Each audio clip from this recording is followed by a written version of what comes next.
ರಮೇಶ್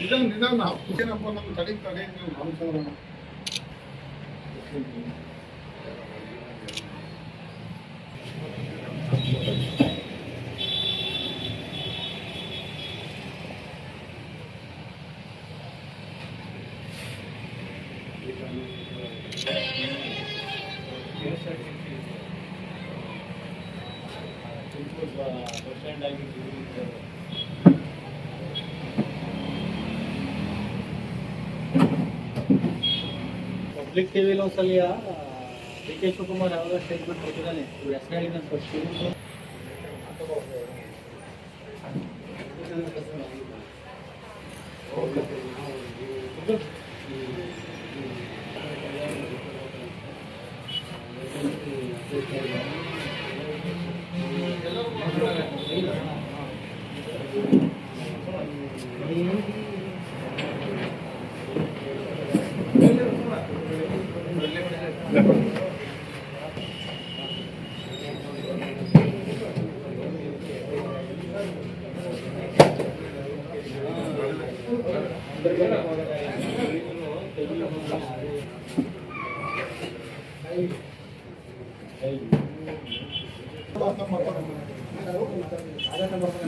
ಏನ್ ಮಾಡ್ತೀವಿ ಮಾಡಿ ನೋಡೋಣ.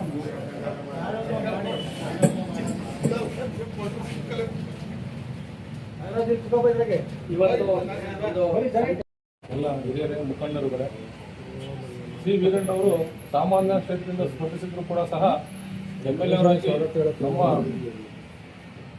ತುಮಕೂರು ಡಿಸ್ಟಿಕ್ಕಲ್ಲಿ ಒಳ್ಳೆ ಹೆಸರು ಮಾಡಿದ್ದಾರೆ.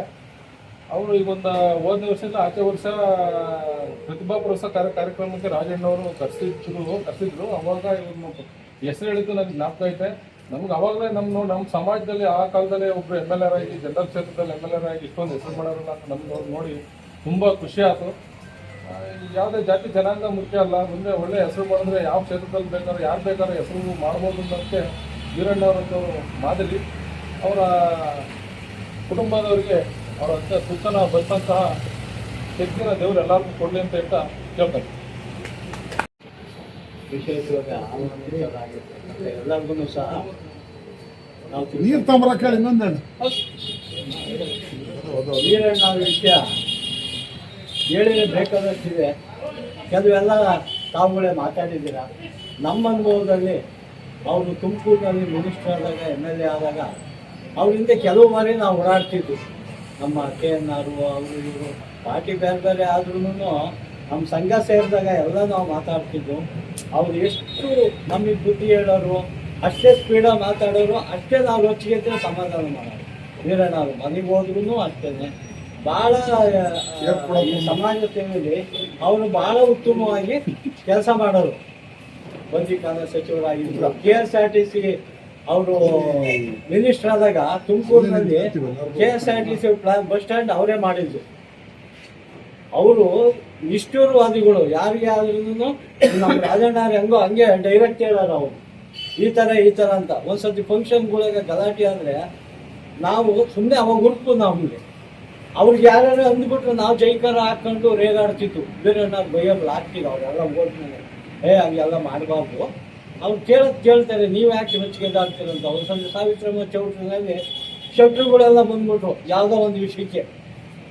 ಇವ್ರು ಮಿನಿಸ್ಟರ್ ಆದಾಗ ಏನು ಜಗಳ ಆಡೋದೊಂದು ಇತ್ತು. ಕಾರ್ ಎತ್ತಕ್ಕೆ ಬಂದ್ರು ಬಿಡಲಿಲ್ಲ. ನಾವೆಲ್ಲ ವೀರಣ್ಣವ್ರ ಕಡೆಗೆ ಜೈಕಾರ ಹಾಕೊಂಡು ಅವ್ರನ್ನ ಹಿಂದಕ್ಕೆ ನೋಡ್ತೀವಿ. ಅವಾಗ ನಮಗೆ ಬೈದ್ರು. ಗಾಡಿ ತಾಲೂಕಿನ ವಾಲ್ಮೀಕಿ ಸಮಾಜದರು ಇವತ್ತು ಒಂದು ಸಭೆಯಲ್ಲಿ ಸಂತಾಪವನ್ನು ಸೂಚಿಸಬೇಕು ಅಂತೇಳಿ ತೀರ್ಮಾನ ಮಾಡಿ ಇವತ್ತು ನಾವು ಉಳಿಯಾರ್ನಲ್ಲಿ ಇವತ್ತು ಸಂತಾಪ ಸೂಚನೆ ಮಾಡ್ತೀವಿ. ವೀರಣ್ಣರಿಗೆ ಯಾಕೆ ನಮ್ಮ ಸಮಾಜ ಮಾಡಬೇಕು, ಈ ಸಂತಾಪ ಸೂಚನೆಯನ್ನು ಒಂದು ಗುರುತು ಮಾಡಬೇಕು ಅಂದರೆ ಅವರು ನಮ್ಮ ಜಿಲ್ಲೆಗೆ ಪ್ರಭಾವಿ ನಾಯಕರು. ಜಿಲ್ಲೆಗಿಂತ ರಾಜ್ಯ ಮಟ್ಟದಲ್ಲಿ ಹೆಸರು ಮಾಡಿದಂಥವ್ರು. ಈ ಥರ ರಮೇಶ್ ಅಣ್ಣ ಹೇಳಿದಾಗೆ 7 ಖಾತೆಯನ್ನು ನಿಭಾಯಿಸುವಲ್ಲಿ ಮತ್ತು ಒಂದು ಇನ್ಚಾರ್ಜ್, ಒಂದು 5 ದಿನ 6 ದಿನ ಇನ್ಚಾರ್ಜ್ ಮುಖ್ಯಮಂತ್ರಿ ಪಟ್ಟವನ್ನು ಅಲಂಕರಿಸಿದ್ದಾರೆ. ಅಲ್ಲಿಂದ ಇಲ್ಲಿವರೆಗೂ ಕೂಡ ಯಾರೂ ಆ ಹಂತಕ್ಕೆ ಬೆಳೆಯುವಂಥ ನಾಯಕರು ಹೋಗಿಲ್ಲ. ಅವರು ಸಿ ವೀರಣ್ಣವರಿಗೆ ಹೆಸರು. ಸಿ ವೀರಣ್ಣವರು ಇನ್ನೊಂದು ಮಹತ್ವಾಕಾಂಕ್ಷೆಯ ಒಂದು ಅವರು ಒಂದು ಹೆಜ್ಜೆನ ನಮ್ಮ ವಾಲ್ಮೀಕಿ ಸಮಾಜಕ್ಕೆ ಒಂದು ಕೊಟ್ಟಿದ್ದಾರೆ. ಏನಪ್ಪ ಅದು ಅಂದರೆ ನಮ್ಮ ಕೆಲವು ಉಪ ಪಂಗಡಗಳಿದ್ದು ಅವನ್ನ 1993ರಲ್ಲಿ ಇವರು ಚಂದ್ರಶೇಖರ್ ರಾವ್ ಪ್ರಧಾನಮಂತ್ರಿಗಳಾದಂಥ ಸಂದರ್ಭದಲ್ಲಿ ವೀರಣ್ಣ ಅವರು, ಉಗ್ರಪ್ಪ ಅವರು, ಇನ್ನೂ ಮೈಸೂರು ಭಾಗದಿಂದ ಕೆಲವು ಮುಖಂಡರು ಸೇರಿ ಅತಿ ಮುಖ್ಯವಾಗಿ ಇವತ್ತೇನು ನಮ್ಮ ಸ್ವಾಮೀಜಿಯವರು ನಮಗೆ ಮೀಸಲಾತಿ ಕೊಡೋಕ್ಕೆ ಮೊದಲನೇ ಹೋರಾಟ ಮಾಡ್ಕೊಂಡು ಇವತ್ತು 7% ಮೀಸಲಾತಿ ಕೊಡ್ಸೋಕೆ ಹೋರಾಟ ಮಾಡಿದ್ರು.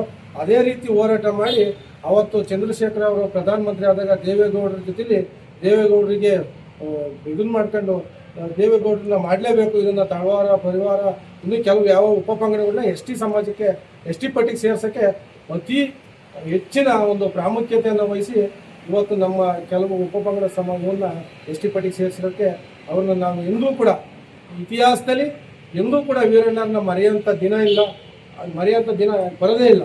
ಯಾಕೆಂದರೆ ಯಾರು ST ಪಟ್ಟಿಗೆ ಸೇರಿಸಿದ್ರು ಸಿ ವೀರಣ್ಣವರು ತುಮಕೂರು ಜಿಲ್ಲೆ ಅಂತ ಹೇಳ್ಬೇಕು.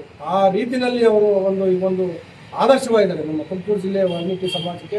ಅವರಿಗೆ ಈಗಿನ ಸಂತಾಪ ಸೂಚಿಸಿ ಮಾತಾಡೋಕ್ಕೆ ಅವಕಾಶ ಕೊಟ್ಟಿದ್ದಾರೆ.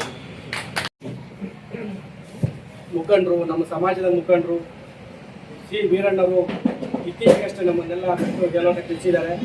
ಅವರು ವಿಶಿಷ್ಟ ಪಂಗಡ ಸೇರಿಸೋದಕ್ಕೆ ಭಾಳಷ್ಟು ಶ್ರಮಿಸಿದ್ದಾರೆ ಅಂತ ನಾವು ಕೂಡ ಕೇಳ್ಪಟ್ಟಿದ್ದೀವಿ.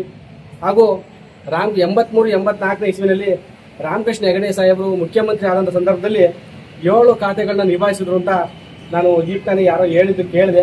ಬಂದಿಖಾನೆ, ಸಾರಿಗೆ, ಹಣಕಾಸು, ಅವ್ರೇನು ಇನ್ಚಾರ್ಜ್ CM ಇದ್ರಂತೆ. ಅವರು ಫಾರಿನ್ಗೆ ಹೋಗಿದ್ರಂತೆ ರಾಮಕೃಷ್ಣ ಹೆಗಡೆ ಅವರು.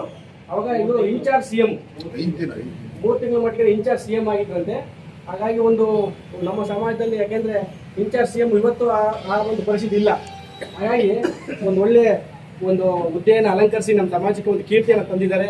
7 ಖಾತೆಗಳನ್ನು ನಿಭಾಯಿಸಿರ್ತಕ್ಕಂಥ ಒಂದು ಪ್ರಭಾವಿ ವ್ಯಕ್ತಿಗಳು ಕೂಡ ಅವರಾಗಿದ್ದಾರೆ. ಮೂಲತಃ ಅವರು ನಾನು ಕೇಳಿದಂಗೆ ಕೃಷಿ ಕುಟುಂಬದಿಂದ ಬಂದಿರೋರು. ಅವರಿಗೆ ಒಬ್ಬರು ದೊಡ್ಡಪ್ಪ ಇದ್ರಂತೆ, ಸಂಬಂಧಿಕರಿದ್ರಂತೆ,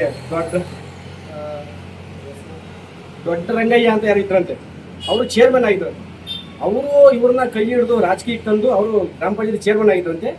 ಅವರು ಇವ್ರನ್ನ ಕರ್ಕೊಂಬಂದು ಸ್ವಲ್ಪ ಇವ್ರು ಮೂಲತಃ LLB ವಕೀಲರು, ಕೃಷಿ ಕುಟುಂಬದಿಂದ ಬಂದರೂ ಕೂಡ ವಕೀಲ ವೃತ್ತಿ ಮಾಡ್ತಿದ್ರಂತೆ. ಇವ್ರಿಗೆ 2 ಹೆಣ್ಮಕ್ಳು 2 ಗಂಡು ಮಕ್ಕಳು. ಒಬ್ಬರನ್ನ ಉಗ್ರಪ್ಪರ ಮದುವೆ ಆಗಿದ್ದಾರೆ, ಇನ್ನೊಬ್ಬರು ನಾಗರಾಜ್ ಅಂತ GKVK ಪ್ರೊಫೆಸರ್ ವರ್ಕ್ ಮಾಡ್ತಿದ್ರಂತೆ.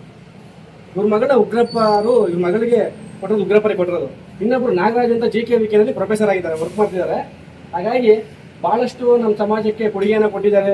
ವಕೀಲ ವೃತ್ತಿ ಮಾಡ್ಕೊಂಡು ಸಾಕಷ್ಟು ಹೋರಾಟಗಳೆಲ್ಲ ಭಾಗವಹಿಸ್ಕೊಂಡು ಸಮಾಜದ ಪರವಾಗಿ, ಹಿಂದುಳಿದವರ ಪರವಾಗಿ ಧ್ವನಿ ಎತ್ತಿ ಭಾಳಷ್ಟು ಒಂದು ಈಗ ಬದುಕು ಕೂಡ ಅವರು ವಾಸ ಮಾಡ್ತಿದ್ದು ದೊಡ್ಡಗೆರೆ ಹತ್ರ ಬುಕ್ಪಟ್ನ ಗ್ರಾಮದಲ್ಲೇ ಅಲ್ಲೇ ವಾಸ ಮಾಡ್ತಿದ್ರಂತ ಇವರು.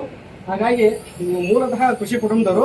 ಅವ್ರ ಕುಟುಂಬದಲ್ಲಿ ಯಾರು ರಾಜಕಾರಣಕ್ಕೆ ಬಂದಿಲ್ಲ, ಮಕ್ಕಳು ಮೊಮ್ಮಕ್ಕಳು ಯಾರು ಕೂಡ ರಾಜಕಾರಣಕ್ಕೆ ಬಂದಿಲ್ಲ.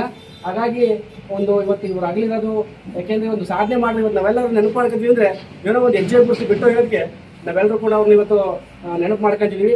ಹಾಗಾಗಿ ನಮ್ಮ ತಾಲೂಕಿನ ಪರವಾಗಿ ಅವರ ಆತ್ಮಕ್ಕೆ ಶಾಂತಿ ಸಿಗಲಿ, ಅವ್ರ ಥರ ಅವರು ನಮಗೆ ಸ್ಫೂರ್ತಿ.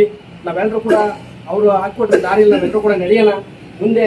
ಯಾಕೆಂದರೆ ಇವತ್ತು ಯಾರು ನೆನೆಸ್ಕೊಳ್ಳೋದು ಕಮ್ಮಿ. ಹಾಗಾಗಿ ಇವತ್ತು ನಾವು ನೆನೆಸ್ಕೊತೀವಿ ಅಂತಂದರೆ ಸುಮ್ಮನೆ ಯಾರು ನೆನೆಸ್ಕೊಂತಿಲ್ಲ. ಅವ್ರ ಸಾಧನೆ, ಹೋರಾಟ, ಅವ್ರ ಸಂಘಟನೆ ಅದೆಲ್ಲ ಮಾಡಿರೋದಕ್ಕೆ, ಅವ್ರ ಹೆಜ್ಜೆ ಗುರುತು ಬಿಟ್ಟಿರೋದಕ್ಕೆ ಅವ್ರನ್ನ ಸ್ಮರಣೆ ಮಾಡ್ಕೊಂತಿದ್ದೀವಿ. ನಮಗೆಲ್ಲರೂ ಕೂಡ ಅವರು ದಾರಿದೀಪ ಆಗಿದ್ದಾರೆ. ಅವರು ಹಾಕ್ಕೊಟ್ಟಿರೋ ದಾರಿನಲ್ಲಿ ನಾವೆಲ್ಲರೂ ಕೂಡ ನಡೆಯೋಣ ಅಂತ ಹೇಳ್ತಾ ಒಂದು ಮಾತಾಡೋಕ್ಕೆ ಅವಕಾಶ ಮಾಡಿಕೊಟ್ರಂತ ಈ ಸಭೆಗೆ ಎಲ್ಲರಿಗೂ ಹೊಂದಿಸಿ